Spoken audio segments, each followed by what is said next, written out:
Don, how did we pick people for the book?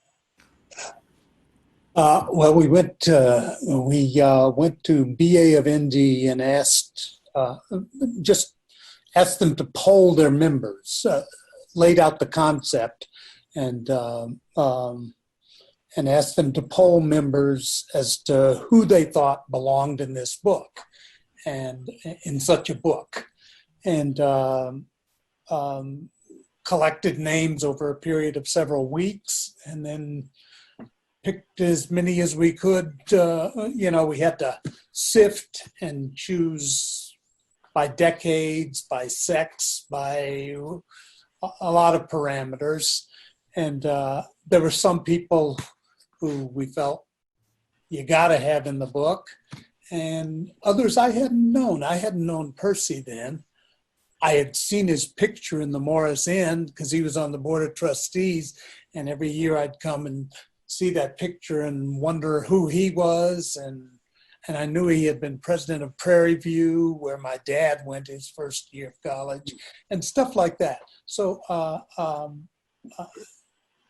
that's how we got a list of names, and then we started sifting and parceling it out. Yeah. I'm gonna jump in here if I can. So as a current undergrad student, I know a lot of you talked about the different challenges you faced with the different civil rights movements and wars going on. But I was wondering, in the current times, what are your guys' thoughts about the university's current reactions to the different things going on across the country, police brutality, just general racism, protests, things like that? What do you guys think about how the university has been kind of dealing with it, and almost how it compares to how the university was dealing with the same racial issues when you guys were here? Whoever wants to jump in. Go ahead, Mr. Finley. Let me say it this way. Only youth make revolution. Okay?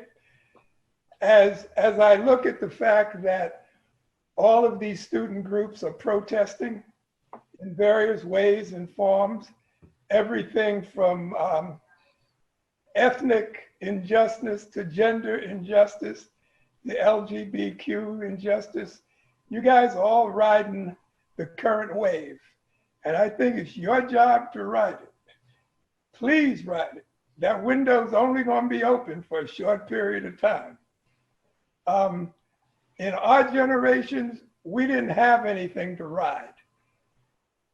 The university was not involved at all in, shall I say, diversity, equity, and inclusion, except for Father Ted, who had the challenge of trying to figure out how to take this all-white university and let Black folks into it before civil rights came along. It was not an easy thing for him to do. So I encourage all of you guys to make as much noise as you can, keep Father Jenkins and the new provost under pressure, and things will change, but only look for things to change from a policy standpoint. In other words, I think the name of the student rule book is DULAC. Is that correct? Yeah, DULAC. All right, so let's put some rules in DULAC that address what happens if you run into aggressive racism, like being called the N-word at a party, or stuff like that where it really, really hurts. Okay, that you can address. You can play with the police department too. That's another one that's under attack. And hey, have fun with it. You can change the face of Notre Dame. Lynnette, let me just add that in addition to what Ben just mentioned, we have some outstanding Black alumni leaders at this time with the Black alumni of Notre Dame. I'm thinking of Shelly Williams and Nicole Juntunen. These people are really, as Ben mentioned, putting pressure on the administration to make change. A little bit of a setback recently, without being too specific, but I'm optimistic because of that leadership. Then we have other Black alumni who are not directly espousing change at Notre Dame, but we have the Pulitzer Prize winner. We have Nicole Hannah Jones, and I would like her to come to the university and provide leadership herself. We may not all agree with everything she said in her 1619 project, but what she says is it's been revolutionary in terms of it's actually radical because it's going back to the foundation of our knowledge or lack of knowledge about our history. That's right. And I would really like her, James, if we could get her on campus. She was just a speaker, and Don's real involved with the Plow Center. He's a sponsor. I think, Percy, you are also of the Plow Center, which is a good program, building a anti-racist vocabulary. But I'd like to have her even more involved with us in our struggles and our movement. I agree. Mhm. Okay? Yeah. Yeah. Mr. Person, did you want to say something? I'm not so much going to comment on the situation today. I'm going to mention our time and your time. In our time, we had challenges, and in your time, you have challenges. I don't know whether they're bigger or less. We, all of us, had a mission, and the first mission was to be personally successful and to help our fellow Black students be successful and to change things if we could. So whatever the situation is today, however you evaluate it, my message is to hang in there, because you're there with a mission to succeed yourself, to help others to succeed. And there are good times and there are bad times. And there's progress, progression, and regression. I hope we're in a period of progression.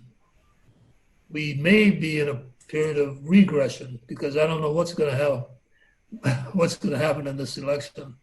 But whatever it is, don't give up. Persist. Your time is different from ours. But hang in there. Yeah, I think that's really good advice. And I know that even today there was a protest. A lot of students were trying to raise awareness about the fact that the staff and faculty and professors, their retirement funds go into private prisons, as well as they're also protesting the fact that NDPD needs to be defunded for several reasons. And so a lot of students logged on to their classes today, since we're in the lovely world of Zoom University, logged on to their classes online today, shared the message of what the protest was about, and then logged out of class within the first minute to just kind of draw awareness, not only to other students, but professors, as to what the money they're making is going to and how that reflects on the university. So just so you guys know, there's definitely a lot of people here that are fighting for change, white and Black alike. So I think that is a really important thing. And Mr. Pierre, you just had a ton of great advice. I was wondering if the other three of you, if you guys have any specific advice for the Black students on Notre Dame's campus today, whether it reflects what your experience was when you were here, or what you kind of see today, maybe what you tell your grandchildren, pretend like we're them. Ooh. Whoever wants to go first. Mr. Finley, you got it. I'll take it. David, you're full of wisdom. Go ahead, Ben. Let me say this, Lynnette. I would hope that both white students and Black students can form relationships. Yeah. The secret to getting ahead in the world is forming relationships. Let me give you an example. In 1960, the sit-ins were going on down in the South, in North Carolina. Father Ted brought sit-in students, the guys that were actually sitting in at the lunch counters. He brought them to campus, and they gave us an evening of what they were doing and why they were doing it. That ended up in me forming the Notre Dame Civil Rights Committee. We ended up doing a march to downtown South Bend with 100 people, okay, in that era. Against Father Ted's wishes, by the way, David. That also resulted in 4 individual knocks on my door from Southern white boys who wanted to know, how come y'all are down there messing with our niggers? In those words. And that they came to the room, they asked the question, and the lesson would begin one at a time. So I ended up teaching these people why we were unhappy with being segregated, all right? I am sure that if you go through the current student body, you will run into other instances of microaggressions or severe aggressions, like being called the N-word. And there is your opportunity to, shall I say, go high, like, you know, like the, who is it? Obama's wife. Michelle? Who? Michelle? Michelle, yeah, like Michelle says, go high, all right? Form a relationship. Take that on as a personal challenge to sit down there and teach and educate. Take it also on as individual students to go out and form relationships with white kids. Because it will help you dramatically, baby. There's a whole lot of money sitting out there in that parking lot at tailgates. You're right. They can give you jobs, they can give you anything you want. Go out there, 2 at a time, go up to a tailgate and form relationships with them and their kids. Yeah. It's amazing how happy you'll be. Re-emphasize that. The civil rights movement would not have succeeded without allies, white allies, Jewish allies. You know, people did things like sit on in the front of the bus before that happened in Selma. I forget the name of the woman, famous woman, but she was not the first one to sit in the front of the bus. But those other women were just arrested. Nobody ever heard about them. Everybody heard about her. So allies made it possible for that to work. You know, we're still a minority in this country, maybe 12%. We need allies to get where we want to go, not only for civil rights, but in our careers. I mean, in the world, you need people you trust, people who are willing to help you, people who you will help. So whatever you do, you know, forming alliances has been suggested, I think is very important. Very important. And then, I'm sorry, go ahead. Now, most of what I did in civil rights, I did it with white kids. Mm-hmm. I did a lot of stuff on campus, but it was all, except with Ben's March on South Bend. I worked with him on that, but most of the other stuff was with white kids. And then the other young woman before Rosa Parks was a 15-year youngster who went to a history class or civics class in the morning of her event, where she was told of her civil and human rights. Claudette Colbert took a bus and sat where she wanted in front. And she was Black. She was arrested, a precursor of Miss Parks. But we don't hear about Claudette because A, she was 15 and she was a single parent. It's unfortunate we don't know much about Claudette. But Lynnette, before I go further, I want to salute you. And part of my answer is about being a leader. And obviously you are a leader. You took it upon yourself to do something no one else has done, at least as a female student at Notre Dame. You are out there as the leprechaun. So when 50 years or so ago, Art McFarland and I noticed that there were no Black studies. programs at all in Notre Dame. And I was an English major, and I think he may have also been. Anyway, we contacted who we thought would be open to putting together a Black Studies program. A young professor, Dick Bezeau. I'm not sure if Don, you might remember him, Dick Bezeau, Richard Bezeau. But anyway, we convinced him to put together a Black Studies program. And he and I are still in contact. And just a couple of weeks ago, he said, you know, David, let me tell you a little story about that class. I was reading just a few pages ahead of you guys, and I was teaching you the class. So when we were, all those great authors, Langston Hughes, Leroy Bennett, all of them, he was reading just a few pages of that before the Mayflower and all that. He was reading them at just a few pages ahead of us. So I think that you have to continue individually and collectively to be a leader. And I think you're a shining example of that. So continue that. Thank you. Appreciate that. I would just underscore what Percy said about allies. I recall in my junior, senior, I can't remember which, I succeeded to the head of the committee on, it started as Committee on Negro Enrollment. It became something else. And I remember taking a trip to Chicago with one of our, with another student who was involved in that, a young white man named Eric Wishhouse. And we went to talk to the alumni there. Of course, they weren't very interested. They just wanted to socialize and drink beer. And, you know, I talked and then Eric talked and they were ignoring us, and finally we left. And I often wonder, you know, would they have paid more attention if they had realized that white kid was going to be Notre Dame's first and so far only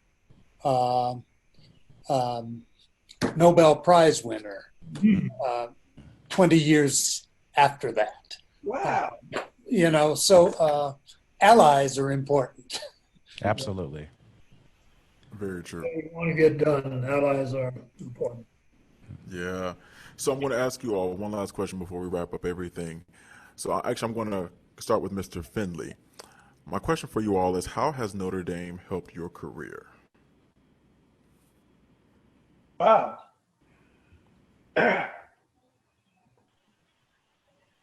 Okay, let me respond this way. Remember, I mentored 150 Black kids from LA through Notre Dame.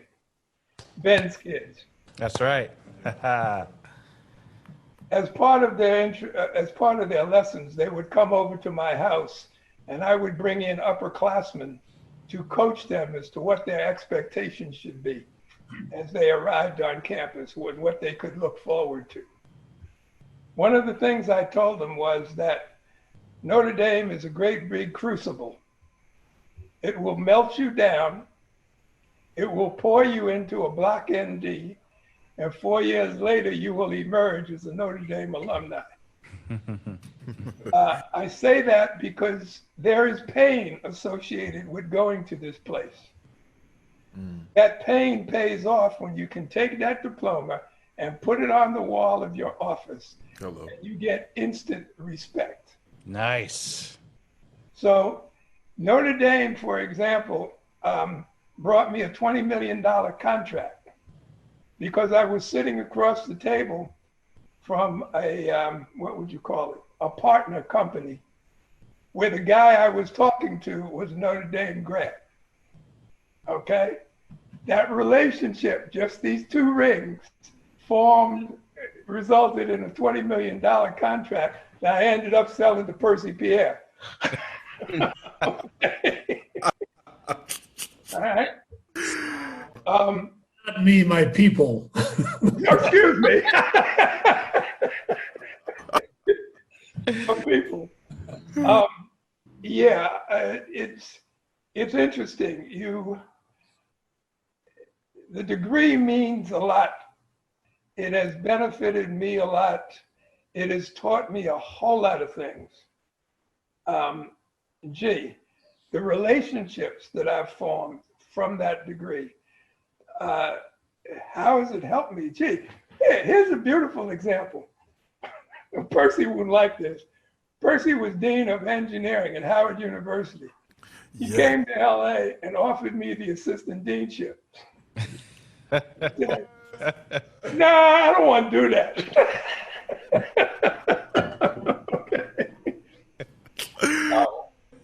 Yeah, rely on your friends. I mean, you've got to have friends and people you can talk to. So allies, yes. That's Kristen, by the way. Hello, Kristen. That's another Doma. Okay. Love. Andy, quiet, please. My wife is walking through, and she's on a conference called Training Lawyers. Hey, Andy. All right, then. Anyway, gee, there are all sorts of examples that just run through my mind, and I can't think of any of them right now. But it is definitely beneficial. Okay. No, I appreciate it. Mr. Percy, Pierre, how about you? How did Notre Dame help me? I had some classes that really were critical to my career, faculty members who were critical to my career. And Notre Dame gave me a great education. I did a PhD. In fact, I applied to Notre Dame's PhD program, but they told me don't apply. Anyway, there was a professor in the College of Engineering who told me, Percy, you need to get a PhD. That guy who told me that really, really sort of changed my life. So there were instances where things at Notre Dame really impacted me. Perhaps my most fond relationship with Notre Dame was through Ted Hesberg, because it was Ted who brought me on the board of trustees.